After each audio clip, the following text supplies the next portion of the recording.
Hey, it's the Heavy Five, and this week we are talking about Aerosmith. Because when I was driving home last night, I heard Crying on the radio, and as that song always does, it makes me ask myself the question, what the fuck happened to Aerosmith? As one of the great hard rock, groove-driven bands of the 1970s, they turned into complete garbage in the 90s. From their self-titled 1973 debut through 1976's Rocks, they released 4 incredibly kind of perfect rock records. And then beyond that, from Draw the Line in 1977 through their reunion with Joe Perry on 1985's Done with Mirrors, they released a bunch of albums that were at very least pretty good, and all of those records had at least 2 or 3 great songs on them. But then they reinvented themselves in the 90s as soundtrack power ballad merchants and got absolutely awful. So I wanted to celebrate what I consider the great Aerosmith, the band that inspired dozens of imitators, most notably Guns N' Roses, who completely ripped off Aerosmith on Appetite for Destruction, which is also a great record, the lost great Aerosmith record. But let's talk about my 5 favorite heavy Aerosmith songs. And I'm going to apologize to Dream On, which is undoubtedly Aerosmith's greatest song ever written, but it's not heavy. So here are the 5 absolute bangers, starting with number 5. It is from the aforementioned Rocks, Last Child.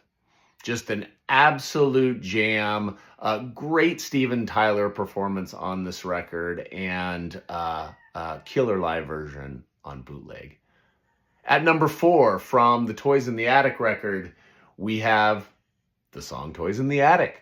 One of the fastest, most intense, hard-driving songs in Aerosmith's catalog, and one of the first songs of theirs that I fell in love with. Toys in the Attic was the first Aerosmith record I ever owned, and I still love it front to back to this day.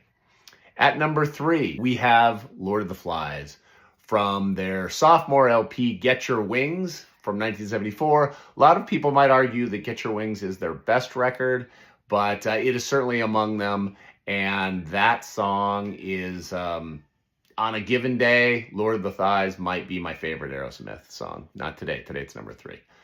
At number 2, we have, the sleazy, slower, sexy Aerosmith. And it is, of course, the classic Sweet Emotion. Also from 1975's Toys in the Attic, Sweet Emotion is a classic that needs no further explanation, an absolutely great song still to this day. And at number 1, also potentially no surprise, it is Back in the Saddle, also from 1976's Rocks. Some people would argue that that's their best record, but an absolutely great high-energy Aerosmith song. The thing about those 5 songs is that they are the first 5 songs on Aerosmith's first live record, Live Bootleg, from 1978. That was not an accident. That was the record that really made me, when I was a kid, excited about Aerosmith and wanted and created this mystique around how great the band was live, and they were just cool as hell until they weren't.